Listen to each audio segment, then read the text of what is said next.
Setting aside a certain amount of money each month from our paycheck is usually the first thing that comes to mind when we think about saving money. But is saving on its own sufficient to achieve long-term financial security? We'll explain why most business owners and entrepreneurs believe that saving money will keep you impoverished in this video. You may be surprised by the solution, so keep watching.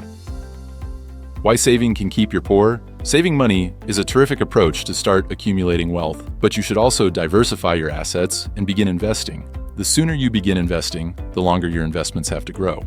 Investments allow your money to expand far faster than it would with just saves. So if you simply save money, you are building your fixed wealth. However, once you begin investing, your wealth grows tremendously. Investing, a smarter way to save. If you're watching this video, you're probably looking to protect your future and retire comfortably. Investing involves taking on risk in order to get a larger return than a savings account. However, there are other low-risk investment options that can be ideal for first-time investors. If you're trying to save money, you should ensure that you have enough money to cover all of your bills. On the other hand, if you're looking to invest, you should make sure you have enough money to buy your first home or last through retirement. Difference between saving and investing. Saving money is a method of putting money aside for specific purposes, such as purchasing a car, paying for college, or emergencies. It is typically saved in a savings account or emergency fund with a lower rate of return than inflation.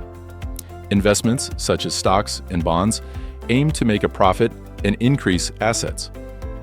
While saving is crucial for financial security, it is not enough to achieve long-term financial stability. How much should you investing? What amount should you invest? If you decide to begin investing your money, the next decision is how much to invest. The simplest approach to calculate how much you should invest is to follow the rule of thumb. Previously, it was recommended that you invest 10% of your income, but in recent years, this has been increased to 20%. If you can afford it, invest more. Choose your investments wisely. When investing, it's crucial to choose wisely, considering various investment vehicles like stocks, bonds, or property. Different investment strategies, such as real estate, businesses, or high-yield programs, depend on personal goals and risk tolerance.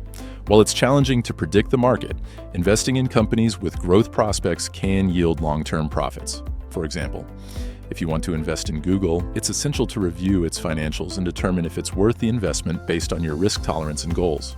Reason most don't invest. Most people don't invest due to misconceptions about investing, such as not knowing what an investment is, starting a business, and fear of losing money. These misconceptions can reduce financial security in the long term. The biggest misconception is that investing is risky, but minimizing risk can be achieved by choosing index funds and investing in established companies. Starting early is also possible, and it's never too early to start investing. I hope you learned something new today and understand why you should start investing to build your wealth. Do you invest your money? What do you believe is the safest approach to invest?